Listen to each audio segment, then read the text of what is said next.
kan banyak tuh Bu, kayak apa ya, fasilitas-fasilitas pelayanan untuk anak yang lain. Kenapa nggak yang lain gitu? Nah, kenapa ya nggak yang lain gitu loh, kayak katakanlah taman bermain anak-anak tapi yang edukatif full, tapi isinya taman bermain aja. Atau kalau enggak mungkin sekalian sekolah ya. Sekolah semi formal kayak gitu. Nah, kenapa kok perpustakaan Bu? Kenapa kita pilih perpustakaan ya? Alasan yang pertama itu yaitu tadi ya.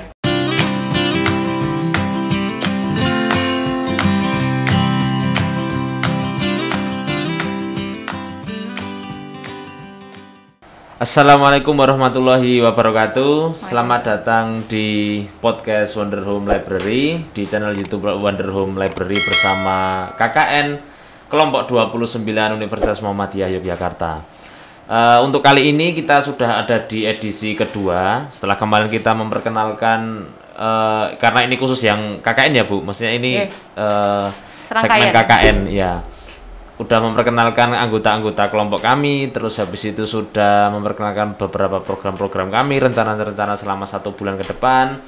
Nah, sekarang kita akan ngobrolin soal mitra dari KKN sendiri, yaitu Wonder Home Library sendiri. Nah, kebetulan udah hadir pada kali ini founder atau co-founder Bu? Co-founder dari Wonder Home Library, Ibu Melani. Sehat Bu Melani? Alhamdulillah. Gimana, sehat Mas Raju? Sehat juga, alhamdulillah. Alhamdulillah. Nah, jadi karena ini bahasnya adalah seputar Wonder Home Library ya, jadi kayak kita harus mengulik dari yang paling dasar dulu. Nah, ada beberapa pertanyaan yang sudah saya siapkan Bu. Yang ya ini langsung saja untuk yang pertama, berdirinya Wonder Home Library ini apa yang melatar belakangi dan kapan Bu memulainya? Iya. Oke. Bismillah ya.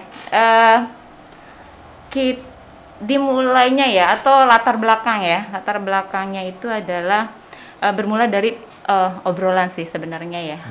Itu yang obrolan dengan teman, sesama teman di perumahan gitu.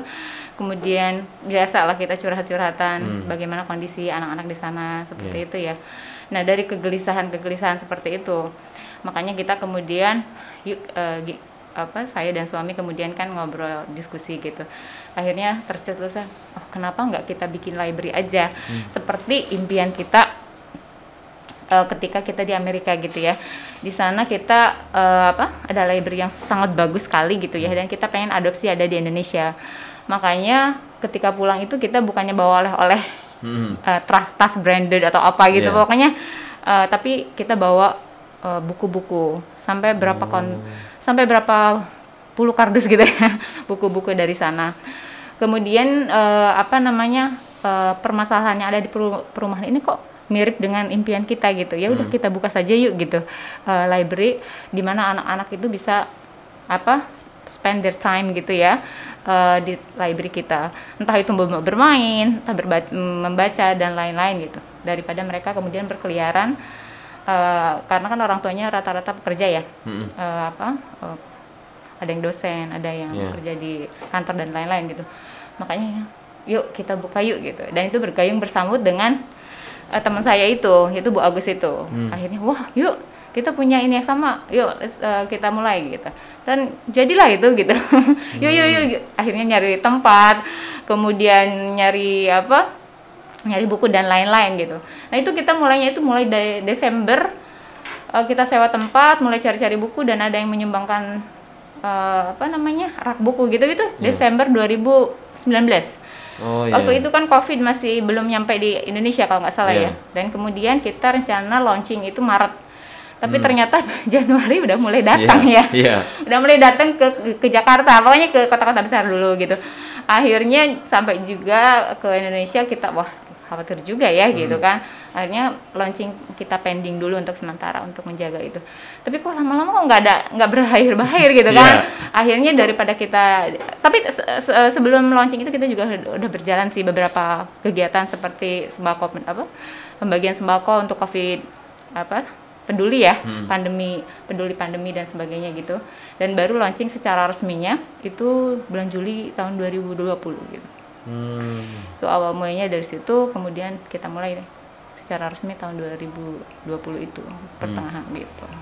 Oh, oke. Nah, terus kan ini kan berarti baru setahun ya, Bu? Maksudnya baru setahunan ya? Baru setahunan. Dari 2019, terus sekarang baru, ya udah 2021 sih, cuman kan masih awal banget. Awal banget, betul. Nah, dilihat dari apa ya? Dari jumlah bukunya yang udah banyak banget ya, karena kemarin kan kita ikut nulis ini ya, Bu. Jadi tahu tuh jumlahnya berapa. Ada berapa? Ada sekitar 2000-an berapa gitu, banyak banget pokoknya. Jadi ya intinya ribuan lah. Nah, dengan waktu 1 tahun bisa dapat buku itu, maksudnya bisa dapat buku ribuan itu dari mana aja, Bu? Ribuan itu dari mana saja? Dari awal kita buka wakaf buku itu, Mas. Wakaf buku. Iya, jadi kita wakaf, kemudian banyak orang yang menyumbangkan bukunya. Di samping buku kita sendiri juga lumayan banyak. Yang saya bilang tadi bawa dari Amerika juga. Terus suami saya juga kan cukup banyak membaca ya. Akhirnya kita memang di rumah sekarang aja masih banyak sebenarnya buku. Jadi koleksi kita pribadi juga banyak. Kemudian kita beli juga cari diskonan dan macam-macam ya, berburu diskon itu. Tapi juga lumayan, alhamdulillah banget dari masyarakat itu banyak yang menyumbang buku, Mas. Alhamdulillah gitu. Kemudian setiap bulan kita update juga gitu, update buku. Bulan ini nambah buku, bulan ini nambah buku gitu. Dan kita tahun ini juga buka wakaf buku lagi dan alhamdulillah sudah mulai berdatangan sih buku-buku dari para donatur gitu, alhamdulillah banget. Oke. Ternyata emang apa ya, kesadaran, sebenarnya kalau kesadaran literasi minimal menyumbangkan alat literasi sebenarnya masih gede ya kalau di sini sebenarnya. Betul sekali sih. Sebenarnya ya banyak sih orang itu yang punya buku ya. Mereka punya banyak buku terus, tapi kadang nggak selesai, ada yang nggak selesai bacanya. Misalkan pengen ada buku baru beli lagi kayak gitu. Kan akhirnya numpuk di rumah. Kan kalau sudah sekali baca, ya kalau kita mempelajari sesuatu ada yang dibaca berkali-kali ya. Tapi kalau baca kayak buku tertentu ya sekali ya sudah gitu kan. Akhirnya di rumah nganggur, dan daripada nganggur kan mubazir, lebih wakafkan ke library kan bisa di share sama banyak orang gitu. Jadinya berkah lah insya Allah gitu. Oke. Nah, sama tadi kan Bu Milani kan bilang ya kalau salah satu permasalahan yang mendasari adanya atau berdirinya Wonder Home ini kan kayak apa ya, banyak anak-anak yang istilahnya belum tertampung, dalam artian kayak ya daripada main-main di luar terus habis itu menghabiskan waktu masa kecilnya ke suatu hal yang kurang bermanfaat. Gadget sih sebenarnya permasalahannya, salah satunya itu gadget sih. Nah gitu. Nah itu maksudnya daripada ke situ. Betul. Terus akhirnya Bu Milani dan kawan-kawan punya inisiatif untuk mendirikan Wonder Home Library. Nah, kan banyak tuh Bu kayak fasilitas-fasilitas pelayanan untuk anak yang lain. Kenapa nggak yang lain gitu? Nah, kenapa ya nggak yang lain gitu loh, kayak katakanlah taman bermain anak-anak tapi yang edukatif full. Betul. Tapi isinya taman bermain aja. Atau kalau enggak mungkin sekalian sekolah semi formal kayak gitu. Nah, kenapa kok perpustakaan, Bu? Kenapa kita pilih perpustakaan ya? Alasan yang pertama itu yaitu tadi ya, kita terinspirasi dari perpustakaan di Amerika yang menjadi salah satu pusat belajar anak dan semua orang gitu. Tidak hanya anak ya, tapi semua orang belajar di situ. Ketika mereka pulang dari kantor, udah super penat gitu kan. Terus anak-anak dari sekolah kemudian dijemput, itu kemana refreshingnya? Mereka ke library coba, refreshing kayak gitu. Pokoknya mereka tuh minta ke orang tuanya tuh mesti yang ayo ke library, dan itu ada refreshing mereka gitu. Kok bisa ya library menjadi tempat refreshing gitu? Ya saya juga mikir itu. Kok bisa? Dan betul, setiap weekend itu mereka selalu minta untuk ke library gitu. Karena di library dibikin menarik ya, gitu. Dan di situ bisa belajar apa saja gitu. Banyak hal, kreativitas, komputer, bimbingan belajar, terus kursus-kursus, semuanya gratis gitu ya. Terus minjem buku bisa sebanyak-banyaknya juga, audio, macam-macam lah.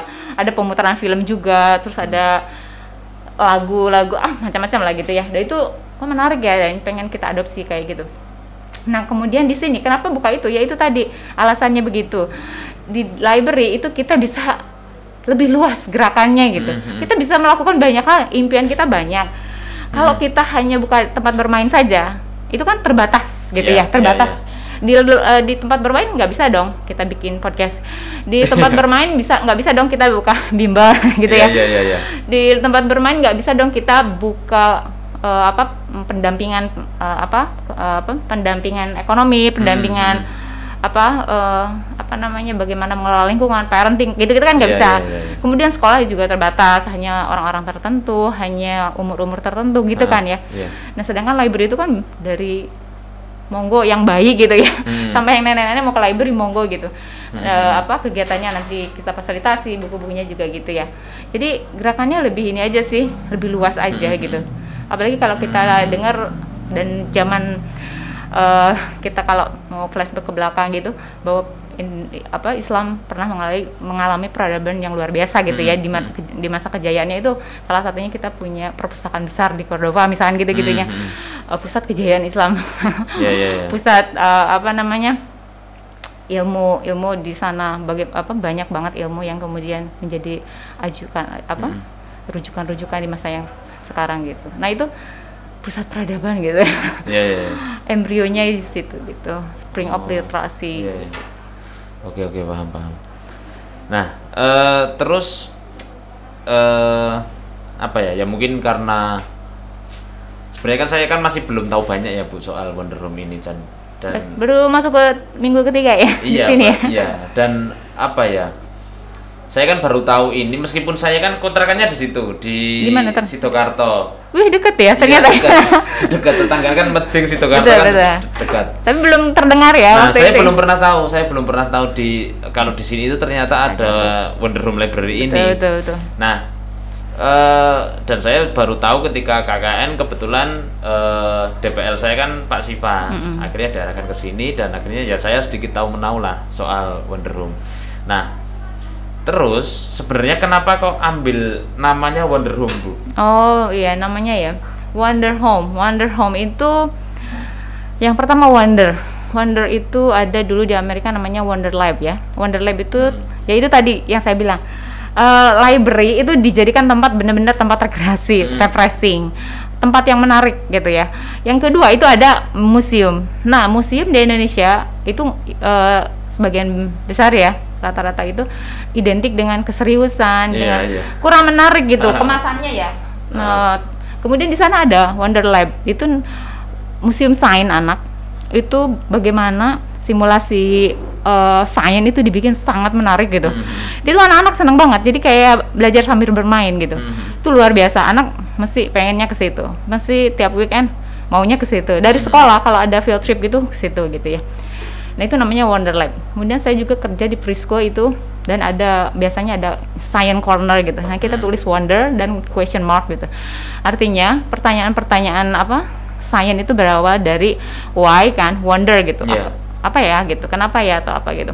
Nah di situ saya terinspirasi juga dari situ. Nah, ini kata yang bagus ini gitu ya. Kemudian home itu awalnya sih Wonder Start pernah punya di sana di Bogor cuma setahun. Kemudian keburu pindah Wonder Start waktu itu karena saya kerja di Head Start. Di situ luar biasa juga, sekolah yang luar biasa bagus yang dibiayai pemerintah. Jadi Wonder Start. Nah ke sini kita ganti Wonder Home. Kenapa? Home itu biar orang merasa homey gitu. Merasa dia berada di rumahnya sendiri gitu. Tidak jadi merasa memiliki, merasa nyaman gitu-gitu sih sebenarnya. Wonder Home itu seperti itulah. Wonder itu berasal dari kata itu, dan inginnya di sini orang belajar, selalu belajar. Mau tahu apa sih kesini gitu. Mau tahu tentang budgeting, ibu-ibu, bagaimana mengelola keuangan, bagaimana menghasilkan uang di era pandemi misalkan gitu. Nah kita kesini yuk gitu, cari gitu. Kemudian kita mau tahu tentang apa yang terkini, ya kita kesini misalkan kayak gitu-gitu sih. Mudah-mudahan kedepannya tambah lagi lah ininya ya, antusiasme masyarakatnya. Oh, pantesan kok kan bahkan kalau semisal secara umum itu kan kayak perpustakaan itu kan bahkan di film-film dan lain sebagainya itu kan digambarkan bahwa perpustakaan itu adalah suatu tempat yang ketika kita datang ke situ ya kita harus diem, nggak boleh bawa makanan dari luar, nggak boleh, bahkan makan di dalam juga nggak boleh. Terus habis itu diem, ya udah fokus baca buku. Nah terus ketika saya kesini kemarin kan awal-awal kan ada kayak observasi mitra gitu ya Bu, dari teman-teman KKN. Nah ketika kesini terus habis itu setelah berjalannya waktu, ketika program-programnya mulai berjalan di sini, Saya ngeliat kok anak-anak di sini pada rame. Maksudnya kayak berlarian ke sana kemari, teriak-teriak, terus yuk ketawa-ketawa, seru-seruan lah. Ini kan berarti kayak apa ya? Perpustakaan model baru kan, dalam artian kayak perpustakaan yang kayak menembus stereotip dari perpustakaan itu sendiri. Karena budaya-budaya yang ada di sini kan kayak ya itu tadi, perpustakaan digambarkan sebagai suatu tempat yang sunyi, senyap kayak tadi. Jangan berisik ya pokoknya gitu. Iya. Nah, makanya berarti memang ya sangat wajar ketika emang konsep awalnya homey tadi. Biar rasanya seperti di rumah, nyaman gitu sih. Walaupun sebenarnya sekarang sih di Indonesia udah ada beberapa Mas, ada yang sudah banyak yang mulai bagus sih. Yang di Jakarta apalagi itu ada playgroundnya, dan itu impian kita juga, kita pengen punya tempat bermainnya juga, pengen playgroundnya, tapi karena keterbatasan tempat juga, jadi mungkin kedepannya pengen juga seperti itu kan menarik ya gitu untuk anak-anak, fisiknya gerak, terbangun juga, nggak hanya kognitifnya gitu, tapi si motoriknya juga dapat gitu. Oke. Nah, karena ini kan mungkin saya udah tahu ya, maksudnya saya udah melihat-lihat di sini bagaimana keadaannya. Terus kenapa kok bisa dibilang homey? Mungkin saya udah sedikit melihat. Nah, ini kan tapi kan teman-teman penonton kan belum pada tahu nih. Nah, sebenarnya apa sih Bu kegiatan-kegiatan spesial yang membedakan antara perpustakaan yang homey dengan perpustakaan yang biasa? Maksudnya perpustakaan di Wonder Home ini punya apa, Bu? Untuk menawarkan konsep homey tadi. Kegiatan-kegiatannya. Sebenarnya awalnya yang paling mendasar itu ini adalah perpustakaan berbasis lingkungan ya, berbasis masyarakat sekitar. Jadi kita harapkan dengan adanya perpustakaan ini semua orang memilikinya gitu. Jadi ini perpustakaan memang dari awal itu pengen harapannya adalah semua orang memiliki gitu. Tidak ini milik siapa kemudian ke situ sebagai tamu gitu. Tapi pengen ke sini tuh orang merasa bahwa ini adalah rumahnya. Volunteer mau pendatang, pengunjung atau apa itu pengen merasa bahwa ini adalah milik bersama gitu. Makanya dibangun kecil besarnya perpus ini dibangun itu tadi pondasi-pondasi dari para volunteer itu gitu. Jadi ya jadinya milik bersama itu. Jadi disitulah yang paling mendasar gitu ya. Kemudian ya kegiatan-kegiatannya tentu saja dibikin se-fun mungkin lah gitu. Walaupun belum maksimal, tapi kita berusaha bahwa itu dibikin fun, nggak terlalu serius atau apa gitu kesini ya, seperti itu sih. Yang bermain, ada membaca buku, nanti banyak sih sebenarnya pengen harapan-harapan ke depannya yang membuat mereka lebih merasa homey lagi, merasa berada di rumah, merasa nyaman lagi gitu. Oke. Nah, beberapa potong kegiatan-kegiatan itu bisa dilihat di mana, Bu? Kalau di sosmednya ada nggak kayak kegiatan-kegiatannya, potongan-potongannya? Kalau misal nih teman-teman mau kepo soal Wonder Home Library ini, nah itu bisa dilihat di mana aja sih Bu? Kayak misal di IG apa aja sih kegiatannya? Kalau di Facebook belum ada, di IG ada Wonder Home Library ya, bisa dicek. Di di YouTube channelnya juga ada Wonder Home Library juga, bisa di situ. Walaupun belum maksimal ya, maksudnya belum banyak hal yang kita lakukan, tapi belum kita expose di posting di YouTube atau di Instagram gitu. Tapi at least bisa ada beberapa. Ada websitenya juga, Wonder Home Library. Pokoknya Wonder Home Library ada. Kalau nggak alamatnya lupa gitu. Pokoknya ada websitenya, ada IG-nya, ada YouTube channelnya sih. Kalau Facebook belum ada. Cuman kalau mau lihat tetap boleh di ini pribadi saya, Siti Melanie Widiga misalkan boleh. Tetap menyelipkan promosi pribadi ya. Iya di situ biasanya saya juga share sih kegiatan-kegiatan kita di sana. Nah, ini Bu, ini kan tadi kan dibilang bahwa 2019 mulai dirilis, terus habis itu ya udah mulai berjalan waktu selama 2020. Nah, itu kan berarti kan 2020 langsung ketemu pandemi. Itu luar biasa ya. Terus selama saya di sini sekitar ya 2-3 minggu ini, minggu 3 lah, masuk minggu 3 ini, kayak animo dari masyarakat ya oke-oke aja, maksudnya ya kesini aja, datang rame-rame aja. Nah, apa sih Bu yang ditawarkan Wonder Home sehingga kayak masyarakat tuh kayak percaya aja gitu di tengah pandemi yang kayak gini, tapi masyarakat masih percaya menaruhkan buah hatinya untuk kesini. Iya betul. Memang challenge ya yang pertama tuh masa pandemi waktu itu di tempat awal pertama itu memang kita khawatir banget ya waktu itu bukan naik-naiknya sih, bukan tinggi-tingginya, malah sebenarnya belum banyak di Jogja apalagi. Tapi ketakutannya lebih tinggi daripada itu sekarang. Malah lebih tinggi ya, lebih menakutkan dari sekarang gitu. Itu ketakutannya. Makanya kemudian lockdown di mana-mana, karantina di mana-mana, padahal waktu itu masih sedikit kasusnya gitu ya. Kemudian malah kan kesehatan mentalnya turun gitu karena ketakutan itu lah. Tapi waktu itu memang kita sempat khawatir, waduh gimana ini gitu ya. Tapi kita berusaha waktu itu apapun yang terjadi kita jalan bismillah. Tapi ya itu tadi dengan memperhatikan protokol kesehatan yang ketat gitu ya. Kemudian di sini tambah lagi kan semakin ramai gitu ya. Nah kalau di sini anak-anak kan semakin bosan ya masa di rumah. Pengen sekolah gitu loh Mas. Saya tuh kok pengen sekolah kok bosan gitu di rumah. Akhirnya apa? Kita buka bimbel di sini gitu ya, buka baca di sini. Mereka merasa terobati gitu. Kenapa? Di sekolah kan mereka nggak boleh masuk, nggak boleh ngadain kerumunan karena mereka banyak orang toh. Tapi kalau di sini kita batasi, kan nggak mungkin berkerumun 30 orang atau berapa orang. Akhirnya kita bikin kelas-kelas kan 5 orang, 6 orang kan cenderung nggak terlalu berkerumun gitu. Dan kita mematuhi melaksanakan protokol kesehatan yang protokol kesehatan yang ketat itu tadi gitu.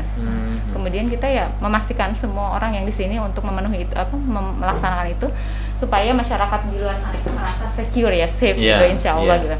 Ya kan perlu ikhtiar gitu sih. Oke. Nah, terus Bu, hambatan lain apa Bu yang selama ya kayak apa ya? Saya kan belum lama di sini dan kayak ngelihat di sini ya fine aja gitu. Kayak ya udah terima jadi gitu ya. Saya kan di sini asik-asik aja. Saya dilihat di sini juga terima jadi. Saya teman-teman KKN mau ngadain program aja ya fasilitas ada semua, SDM oke semua. Salah satunya podcast ini juga ya udah jalan-jalan aja. Nah sebenarnya apa sih Bu hambatan apa ya kayak the other side of Wonder Home Library? Orang taunya yang enak-enaknya ya. Iya. Tapi ya itu tadi yang enak-enak biar kita yang menelannya. Yang orang lain tahu senangnya aja, gak usah ikut-ikut gitu. Tapi yang jelas betul sekali setiap kegiatan, setiap aktivitas apapun yang kita lakukan, baik itu buruk atau baik ya, apalagi kita tidak melakukan apa-apa saja ada aja kan orang yang ngomong gitu kan. Nah apalagi kita berbuat sesuatu gitu. Nah karena kita merasa bahwa ini adalah baik gitu ya kita lakukan gitu. Walaupun ada beberapa orang misalkan ada saja kan yang nggak suka gitu atau belum melihat manfaatnya. Kok sepertinya gimana gitu ya? Itu mungkin karena kurang informasi atau kurang istilahnya ya belum kenal aja. Tak kenal maka tak sayang dong gitu betul, ya. Betul. Tapi kayak apa ya itu bisa dilihat sebagai hal yang negatif atau positif gitu tergantung kitanya. Kalau kami di sini tim gitu itu melihatnya sebagai hal yang positif gitu. Itu melihat mereka care sama kita gitu. Jadi nah itu dijadikan oleh kita kalau sapi itu atau kuda kalau dipecut gitu kan larinya tambah kencang toh betul. Nah kita pun sama itu kayak pecutan buat kita gitu. Semakin mereka ngomong yang